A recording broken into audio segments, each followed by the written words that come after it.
माने वह बड़ी से बड़ी संख्या जो दी हुई संख्याओं को पूर्णतः विभाजित कर दे। ये है समापवर्तक। सम माने बराबर, अपवर्तक। अपवर्तक क्या चीज है?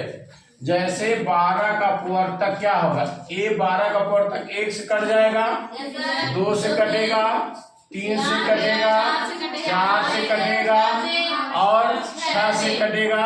इसके बाद ये 12 से कटेगा। ठीक। अब 24 को देख लो, किससे कटेगा?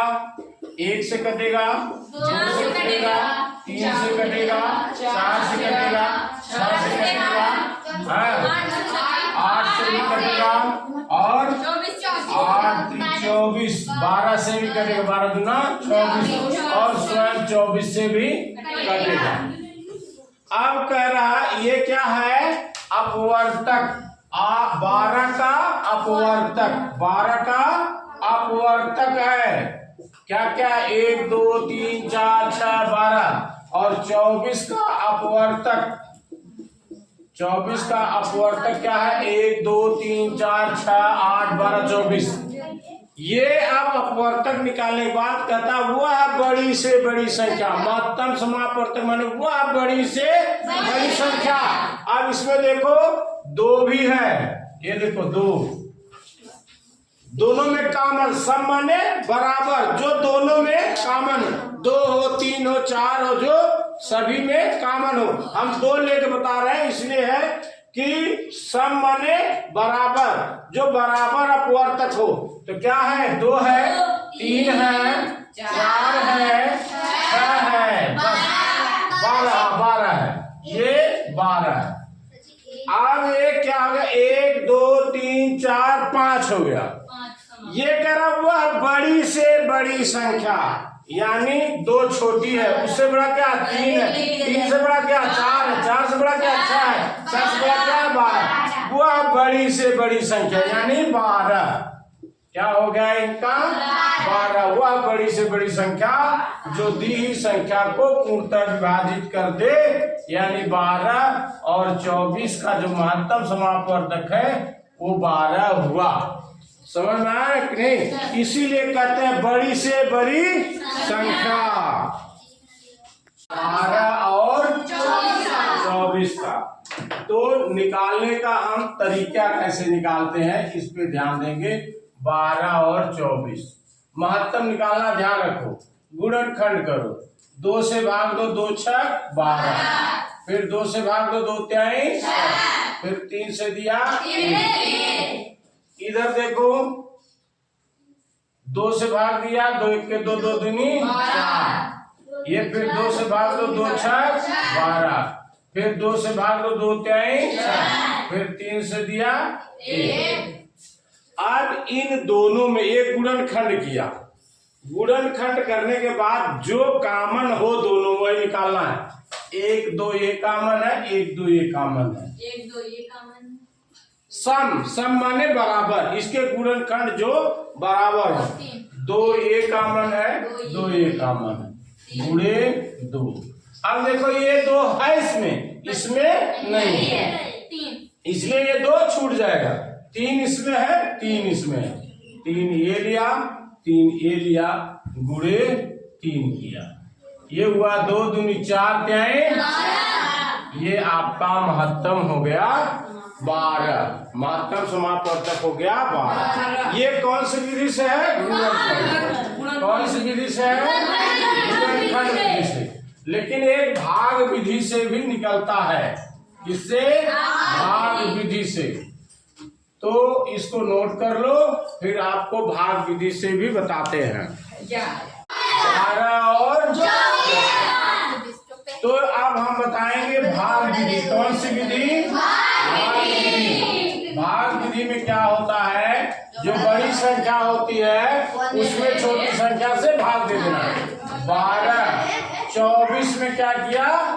भाग दे दिया, जिससे कट गया 12 दूना 24, ये कट गया।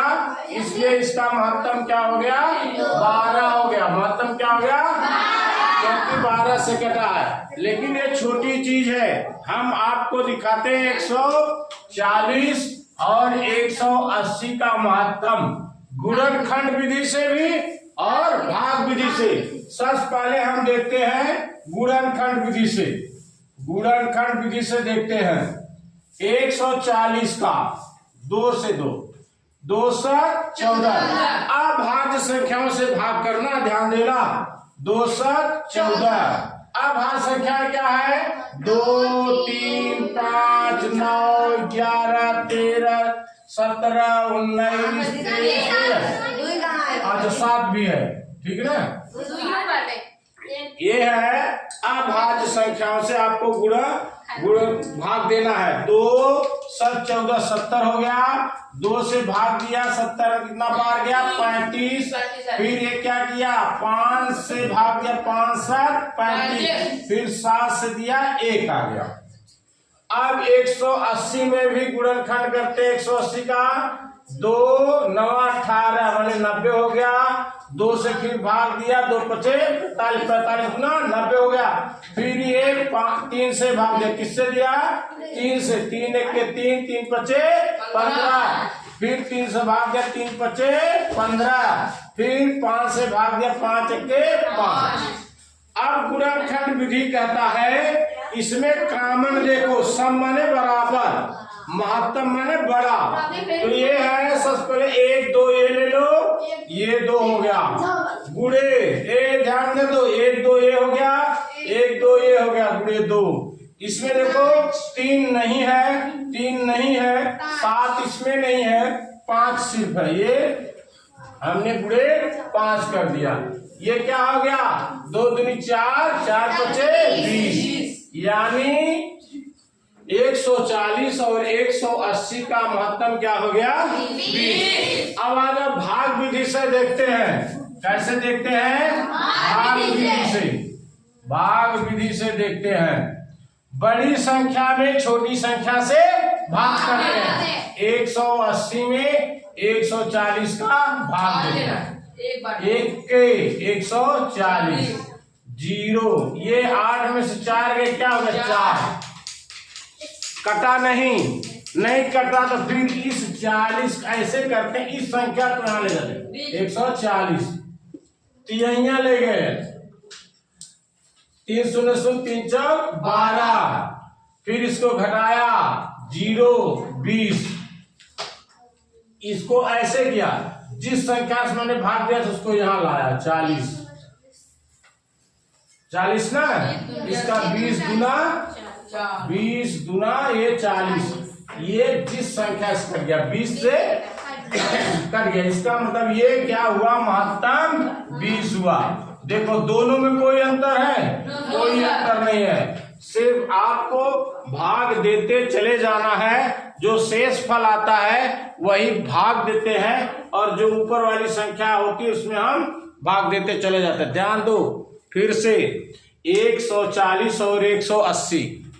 180 में बड़ी संख्या 180 है, छोटी संख्या 140 है। मैंने भाग दिया, 40 शेष बचा। 40 जो शेष बचा, जो संख्या से मैंने भाग दिया था उसमें इस 40 से भाग दिया, बचा कितना? 20 शेष बचा। जो शेष बचा यहाँ पर जिस संख्या से भाग दिया था उसको यहाँ लाया, उसमें भाग दिया। ये कट गया, यानी इस 20 संख्या से कट गया, इसलिए महत्तम समापवर्तक क्या हुआ? 20 हुआ। समझ में आ गया? कितने का? 143। देखो हमने कहा कि बड़ी संख्या में छोटी संख्या से भाग देना। छोटी क्या है? 143 भागे 173। 1 के 143। ये क्या? 3 में 3 गए 0, 7 में 4 गए 3, 1 कट गया। इसको ले आओ, इसको इस तरफ 143। ठीक, 3 4 12, 120 हो गया। ये उतारा कितना? 3, ये उतारा 2, कट कुट। इसको इस तरफ लाओ 30। फिर क्या किया? 1 23, क्या आया? 7। इसको इस तरफ लाओ 21, 7 3 यहाँ 23, यहाँ होगा 23, ये यहाँ जाएगा 23, 7 3 21, ये क्या बचा 2, इसका भाग दो 7 में, ये दो 3 2 3 6, इसका क्या हुआ 1, और इसको ले जाओ यहाँ पर 2, 1 2 2 कट गया, यानी इसका जो मात्रम होगा वो 1 ही होगा, क्योंकि 1 लास्ट विभाजित किया है। समझ में आया कि नहीं आया?